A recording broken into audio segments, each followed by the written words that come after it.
amitié sincère, historique, profonde. On a la même fibre, on parle la même langue, notre âme est accrochée à la même place après ce langage-là.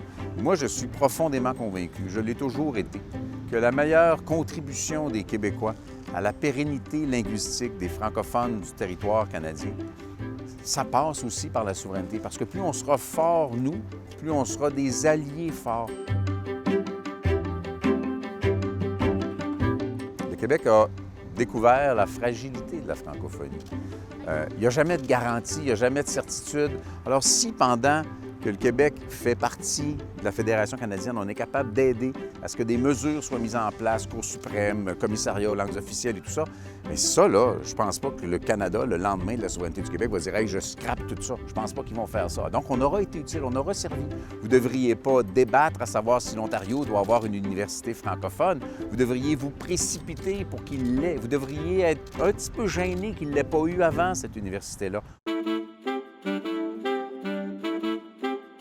Souvent, si je rencontre quelqu'un qui vient de la Saskatchewan ou qui vient du Nouveau-Brunswick, on se parle, puis il se peut que je ne sache pas que cette personne-là ne vit pas au Québec.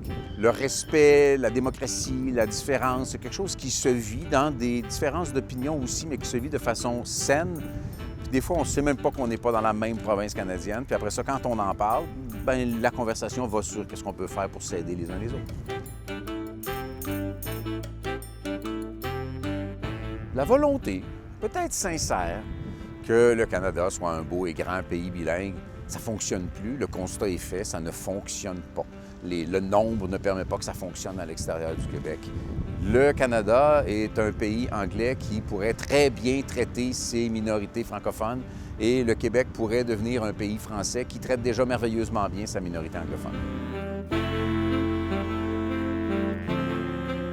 Les propositions qu'on a faites sont des propositions qui ont trait au commissariat aux langues officielles, à la responsabilisation des institutions canadiennes, à la bilinguisation de l'ensemble des juges de la Cour suprême, pour que les francophones et les Acadiens de partout au Canada puissent avoir des outils. L'insuccès du bilinguisme canadien, c'est pas juste à cause de la loi, c'est à cause de la nature intrinsèque des communautés en présence. Mais si cette loi-là peut servir d'outil pour la pérennisation des communautés francophones hors Québec, sans nécessairement s'accrocher au rêve assez illusoire que le beau et grand Canada va être bilingue de bout en bout, alors cette loi-là est basée sur des principes qui sont devenus désuets, donc elle mérite d'être revue.